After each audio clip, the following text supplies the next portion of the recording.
dapat ya harus ke pengadilan. Lalu ekskus kedua, saya sebut, tidak saya bahas di sini karena masih geger. BPJS Kesehatan.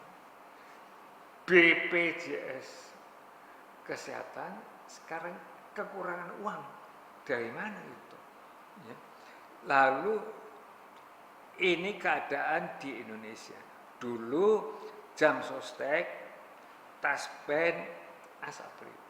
Sekarang diganti, jadi terus-menerus diganti-ganti kebijakan di Indonesia, maka tidak saya bahas. Demikian pula BJKN, Jaminan Kesehatan Nasional. Ya. Jamkesmas untuk masyarakat, Jamkesda untuk daerah, Jamkeskot untuk kota. KIS.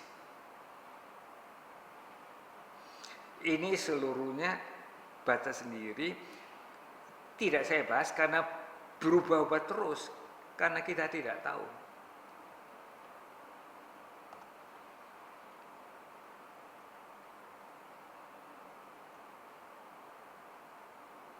Bagaimana keadaan sekarang?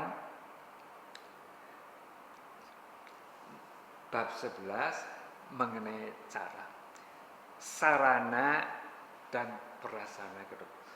Sarana itu alat-alat kedokteran, prasarana tempatnya, tempat yang umum, rumah sakit, yang lebih kecil supaya tersebar lebih luas, puskesmas ada di mana-mana. Tapi bukan hanya teori, seringkali puskesmas tidak punya alat, tidak ada dokternya, jarang ada dokter, itu kesulitan. Tapi supaya seluruh penduduk mendapat pelayanan kesehatan, maka dibuat puskesmas supaya orang jangan terlalu jauh ke tempat itu kalau dia sakit. Maka peralatan perlu. Dokter gigi tanpa peralatan tidak bisa apa-apa. Maka peralatan itu harus dipakai dengan baik. Nah, dokter gigi juga tergantung pada teknologi alat-alat untuk menolong pasien. Maka sarana itu peralatan, prasarana itu tempat, harus punya tempat yang baik. Jadi saya katakan, saya beri 7 ya, tempat. 1, peran tempat. Harus tahu ada di mana. Ya. Kalau perlu mendadak, ya cepat-cepat dibuat rumah sakit seperti di Jakarta, rumah atlet dijadikan rumah sakit. Di Pulau Galang cepat-cepat dibuat rumah sakit untuk menampung orang-orang sakit yang kena virus corona. Ya, harus cepat-cepat. Pada tataran gereja universal juga ada. Pada tataran dunia internasional ada juga. Pada tataran, jadi di mana-mana ada rumah sakit. Ya. Pada tataran lokal juga, lalu rumah sakit. Bahkan ada rumah sakit Katolik. Tanpa mengkhususkan rumah sakit itu untuk agama semua agama diterima. Itu mengenai tempat.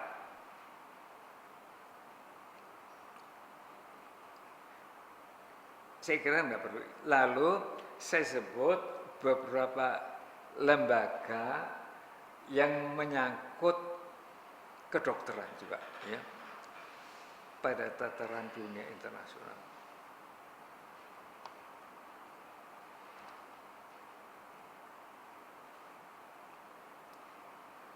Ini tadi mengenai tempat, baik nasional maupun sekarang mengenai orangnya.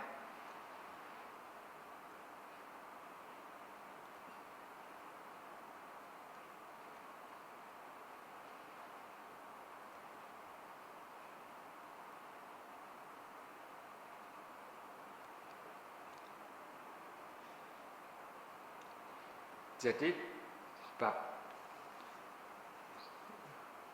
12 itu mengenai pasal 62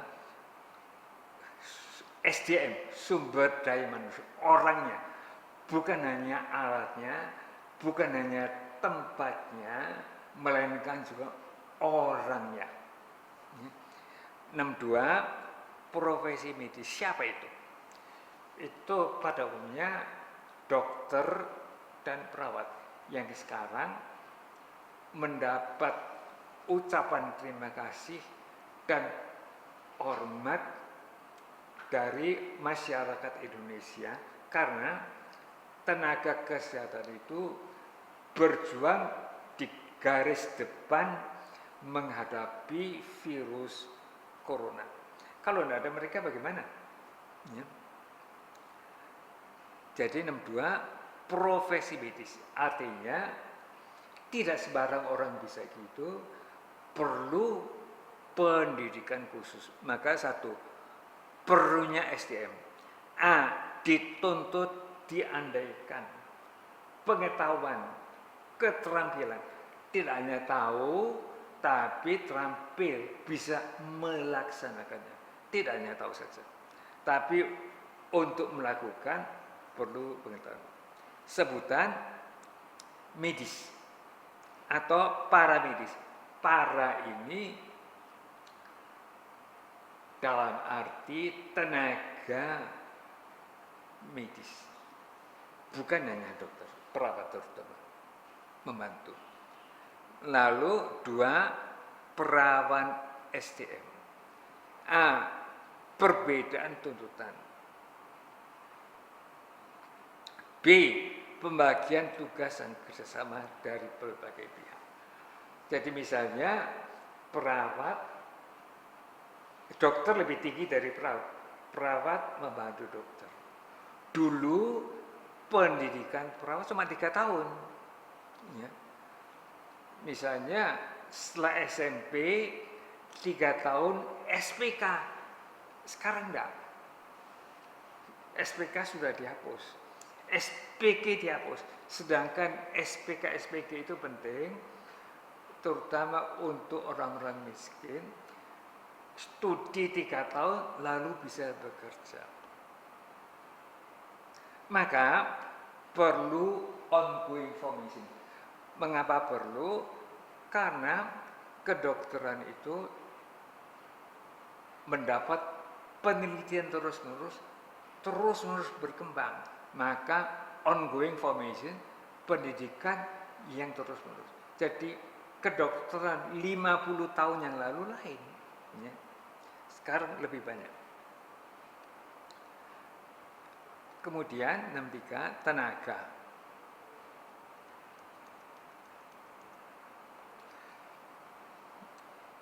Orang dekat. Karena apa?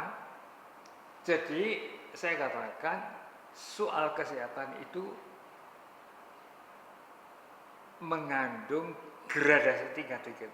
Ada yang harus ditangani dokter, ada yang perawat, ada yang lebih rendah rumah tangga.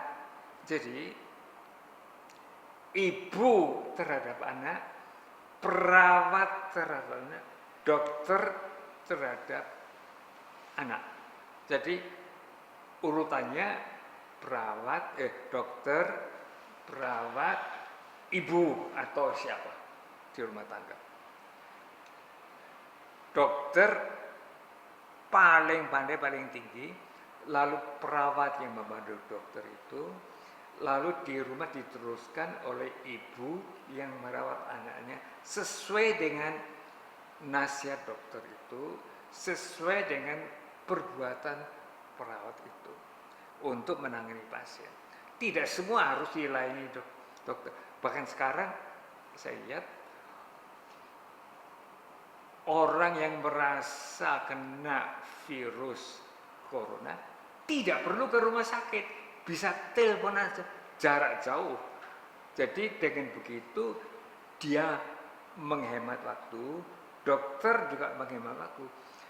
Jawaban bisa dilakukan, diberikan lewat telepon aja. Nah, saya katakan atau perawat atau orang dekat yang sehari-hari menang itu, maka para anggota keluarga, suami istri, ibu bapak anak, itu bisa saling menolong dalam keadaan itu. Jadi